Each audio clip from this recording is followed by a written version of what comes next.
ఆదిలాబాద్ జిల్లా ఇచ్చోడా మండల కేంద్రంలో ట్రాఫిక్ సమస్యలపై దృష్టి సాధించిన ఇచ్చోడా పోలీసులు. ఇచ్చోడా సిఐ భీమేష్, ఎస్ఐ నరేష్ కుమార్ సిబ్బంది స్థానిక నిర్మల్ బస్ స్టాప్ వద్ద ఎంపీడీఓ లక్ష్మణ్, గ్రామ పంచాయతీ ఈఓ సూర్యప్రకాష్, ఆర్టీసీ అధికారులతో కలిసి రోడ్డుపై నిలిచే ఉన్న ఆటోలను, రోడ్డుపై నిర్వహిస్తున్న వ్యాపారులను తొలగించి బస్సులు రోడ్డు పక్కన నిలిచేలా, ప్రయాణికులకు నిలిచేలా ఏర్పాటు చేశారు. ఈ సందర్భంగా ఇచ్చోడా సిఐ భీమేష్ మాట్లాడుతూ జిల్లా ఎస్పీ ఆదేశాల మేరకు ట్రాఫిక్ సమస్యలపై దృష్టి సాధించడం జరిగిందని, ప్రయాణికులకు ఎలాంటి ఇబ్బందులు కలగకుండా, ఎటువంటి యాక్సిడెంట్లు కాకుండా ప్రత్యేక చర్యలు చేపట్టడం జరిగిందని ఆయన తెలిపారు. ట్రాఫిక్ సమస్యను తీర్చేటువంటి క్రమంలో ఈరోజు మనకు నిర్మల్ బస్ స్టాప్ వద్ద బస్సెస్ సైడ్ బై సైడ్ ఆగడం వల్ల మనకు బాగా ట్రాఫిక్ జామ్ ఎక్కువ అవుతున్నది.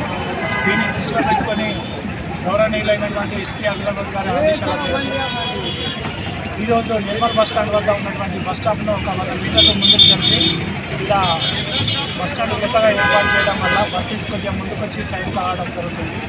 దీని వలన రోడ్డు మీద ఉండేటువంటి వాహనాలు ఫ్రీగా మూవ్ అవ్వడానికి అవకాశం ఉంది. అదేవిధంగా ఆదిలాబాద్ బస్ స్టాండ్ను గవర్నమెంట్ స్కూల్కి కొంచెం ముందుకు జరపడం వల్ల ఈ బజార్ హక్కుల నుంచి వచ్చే వాహనాలకు ఇబ్బంది లేకుండా ఉంటుంది. దీనివలన ట్రాఫిక్ సమస్య కొంతవరకు తీర్చడానికి అవకాశం ఉంది. ఈ రకంగా పబ్లిక్ కూడా సపోర్ట్ చేసి లోకల్ షాప్ వెండర్స్ వల్ల కూడా మనం సహకారం తీసుకోవడం జరుగుతుంది.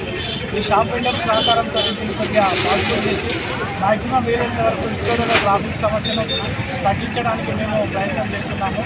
ఇందులో భాగంగా గౌరవనీయులైనటువంటి ఎంపీడీఓ గారు మరియు గ్రామ పంచాయతీ సిబ్బంది సూర్యప్రకాష్ గారు వాళ్ళ సహకారంతో, మా ఇచ్చోడా ఎస్ఐ గారి సహకారంతో ట్రాఫిక్ సమస్యను కొంతవరకైనా తీర్చడానికి మేము ప్రయత్నం చేస్తున్నాం.